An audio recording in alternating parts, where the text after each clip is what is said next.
कि Indian agencies involve हैं। अब बिना सबूत के आप सबूत दे नहीं पा रहे, कोई आपके पास में इस प्रकार की पुख्ता इंफॉर्मेशन है नहीं, और आप इसी प्रकार से आरोप पे आरोप लगाए जा रहे हैं, और आप इसका हवाला दे करके इंडिया और अमेरिका और इन फाइव नेशंस के बीच के रिलेशंस को खराब करने पर आमादा हैं, आतुर हैं। तो देखिए, कहा यह जा रहा है कि सिर्फ इतनी सी बात नहीं है, असल में मुद्दा कुछ और है। बात यह है कि अमेरिका इंडिया को एक जूनियर पार्टनर बना करके रखना चाहता, वो कभी नहीं चाहता कि उनके बराबर में किसी देश की कभी कल को स्टेटस हो पाए, हैसियत भी हो पाए।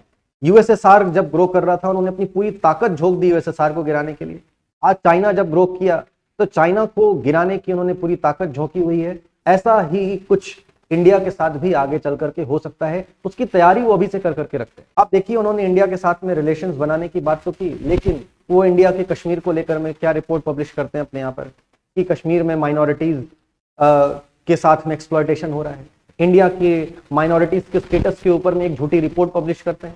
उनके यहाँ पर सीक फॉर जस्टिस जैसे ऑर्गेनाइजेशंस काम कर रहे हैं, उनकी हार्वर्ड यूनिवर्सिटी में, उनके बड़े बड़े जो यूनिवर्सिटीज हैं, उनके यहाँ पर जो ऑर्गेनाइजेशंस हैं, थिंक टैंक्स हैं, वो इंडिया में माइनॉरिटी राइट्स को लेकर में अक्सर रिपोर्ट पब्लिश करती हैं और इंडिया की इमेज दुनिया भर में खराब करने की कोशिश करती रहती हैं। इसके अलावा देखिए, और भी चीजों को लेकर के उन्होंने भारत की इमेज को दुनिया भर में खराब करने की कोशिश की है। जैसे कि 2018 में आपने देखा होगा कि यूएई के जो राज परिवार है, उनके घर से उनकी जो प्रिंसेस लतीफा, वो एक बोट में बैठ करके भाग के भारत की तरफ आ रही थी। वो शायद अपने परिवार के माहौल से या किसी चीज से परेशान होंगी। भारतीय कोस्ट गार्ड्स ने उनको पकड़ा और उनको वापस उनके देश में डिपोर्ट कर दिया। हमको ये लगा किसी देश की राजकुमारी भाग करके आई है, सबसे ज्यादा सेफ जगह उनका परिवार ही होगा, और हमने उनको वापस वहां पर डिपोर्ट कर दिया। यूके की मीडिया ने और दुनिया भर की मीडिया ने इसको इंडिया के लिए ये कहा कि इंडिया के द्वारा लिबरलिज्म के अगेंस्ट उठाया गया एक कदम है। इसके बाद मेहुल चौकसी, आपको पता है भारतीय अपराधी है, ये एंटीगुआ में था। एंटीगुआ से डोमिनिकन रिपब्लिक जा रहा था, वहां पर रास्ते में इसका किडनैप किया गया, और जब उनके ऊपर में आरोप लगने शुरू हुए तो उन्होंने ये बात बोल दी कि तो इंडियन एजेंसीज के द्वारा कराया जा रहा है, इंडियन एजेंसीज ने इनको हायर करके रखा था और उनके द्वारा कराया जा रहा है। भारत ने फिर से इस आरोप को सिरे से नकार दिया।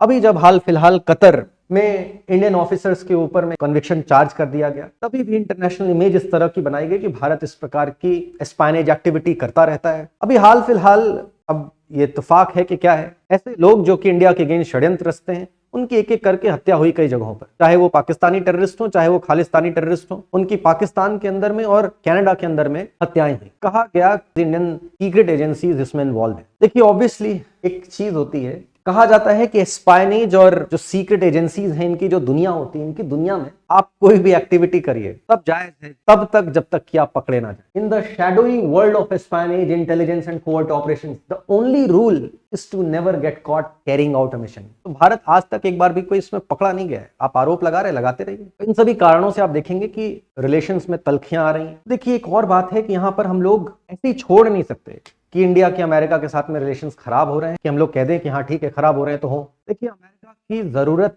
भारत को पड़ने वाली है। अमेरिका कुछ भी हो, आज की डेट तक दुनिया का सबसे ताकतवर देश है, मिलिट्री के पॉइंट ऑफ व्यू से, इकोनॉमी के पॉइंट ऑफ व्यू से। वो ग्लोबल जियोपॉलिटिक्स को, जितनी मल्टीलेटरल एजेंसीज हैं उनको, ग्लोबल इकोनॉमिक्स को वो डोमिनेट करता है। बिना उनके सहयोग के अगर आप उनके साथ में कोऑपरेट नहीं कर रहे हैं तो वो आपकी ग्रोथ को काफी हद तक हिंडर कर सकते हैं, रोक सकते हैं। देखिए, आप 1991 के पहले तक, जब तक कि भारत ने अमेरिका के साथ में अपने संबंधों को अच्छा नहीं किया था, मजबूत नहीं किया था, अपनी इकोनॉमी को ओपन नहीं किया था, तब तक भारत की ग्रोथ रेट कितनी रहती थी? 2.5-3%। लेकिन 91 के बाद से, जब से वेस्टर्न कंपनीज इंडिया में आनी शुरू हुई, मल्टीनेशनल कंपनीज इंडिया में आनी शुरू हुई, उसके बाद से भारत का ग्रोथ रेट 8, 9, 10, 11, 12% तक पहुंचा। अभी भी हमको उसी ग्रोथ रेट की जरूरत है। देखिए, हमको निश्चित तौर पर अपने इंटरेस्ट को बना करके रखना, अपनी सॉवरेनिटी को जरूर मेंटेन करके रखना है, लेकिन ऐसा ना हो कि हम रशिया के साथ में अपने संबंधों को मजबूत करते करते अमेरिका को खो दें। देखिए, अमेरिका के साथ में एक प्रॉब्लम भी है, रशिया के साथ में एक प्रॉब्लम नहीं है। रशिया का कहना है कि आप बस हमारे खिलाफ मत रहिए, ठीक है, हमको आप न्यूट्रल रहिए, हमें कोई प्रॉब्लम नहीं। लेकिन अमेरिका का क्या कहना है? अमेरिका का कहना है या तो आप हमारे साथ हैं या तो खिलाफ हैं। अगर आप हमारे साथ नहीं तो आप हमारे खिलाफ हैं। न्यूट्रल रहना अमेरिका को उसके खिलाफ रहना लगता है, जबकि रशिया, देखिए, रशिया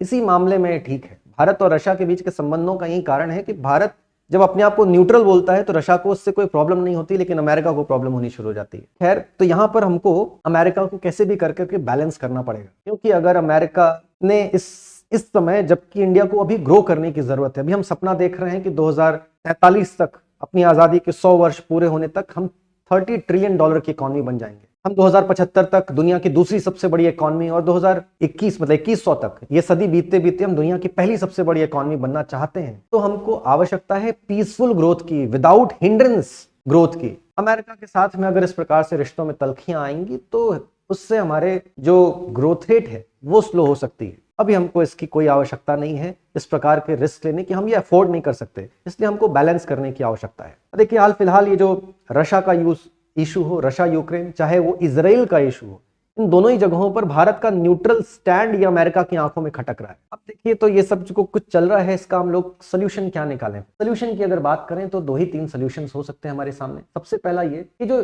कोवर्ट ऑपरेशंस का हमारे ऊपर जो लगातार आरोप लगाया जा रहा है, इसके लिए हम लोग एक निष्पक्ष ट्रांसपेरेंट इन्वेस्टिगेशन करवाएं और उसकी रिपोर्ट जल्दी से जल्दी सौंपें, जिससे कि ये जो ट्रस्ट डेफिसिट है वो जल्दी से भरेगा। ये ट्रस्ट बिल्डिंग मेजर हो सकता है। दूसरी तरफ हम लोगों के बीच में देखिए एक बहुत ही स्ट्रांग पिछले कुछ समय से मतलब 10-15 सालों से भारत और अमेरिका और वेस्टर्न नेशंस के साथ में इंफॉर्मेशन शेयरिंग का एक बहुत स्ट्रांग मैकेनिज्म डेवलप हुआ था। वो मैकेनिज्म अभी कमजोर पड़ता जा रहा है। ये ना कमजोर पड़े इसलिए जरूरी है कि भारत अपनी तरफ से इंफॉर्मेशन शेयरिंग के मैकेनिज्म को इंप्रूव करे और मजबूत करने की कोशिश करें। तीसरी तरफ हम लोगों को एडेप्टिव डिप्लोमेसी की जरूरत है। जैसी जरूरत है वैसी डिप्लोमेसी करें। अभी यहां पर हम लोग आगे बढ़ करके अमेरिका के साथ में या फाइव नेशंस के साथ में, एंटायर वेस्टर्न नेशंस के साथ में अपने संबंधों को खराब करना अफोर्ड नहीं कर सकते। तो हमें करना क्या चाहिए? फाइव नेशंस जो हैं इनके साथ में हम अपने ट्रेड रिलेशंस इंप्रूव करें। एक चीज नहीं कर पा रहे हैं, अगर इसको मान लीजिए कि कोवर्ट ऑपरेशंस का आरोप लग गया है तो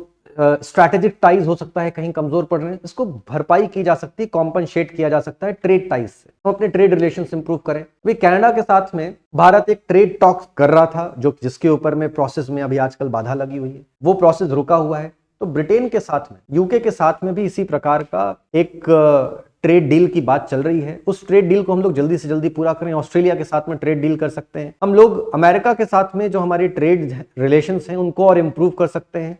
जो वॉल्यूम है ट्रेड का बिटवीन इंडिया एंड यूएस, इसको और बढ़ावा दिया जा सकता है। इसके अलावा कल्चरल टाइज को इंप्रूव करना, पीपल टू पीपल कांटेक्ट बढ़ाना, ये सारी चीजें करके अभी फिलहाल जो रिश्तों में तल्खियां आई हैं, जो बर्फ जम रही है, इसको पिघलाने का काम किया जा सकता है।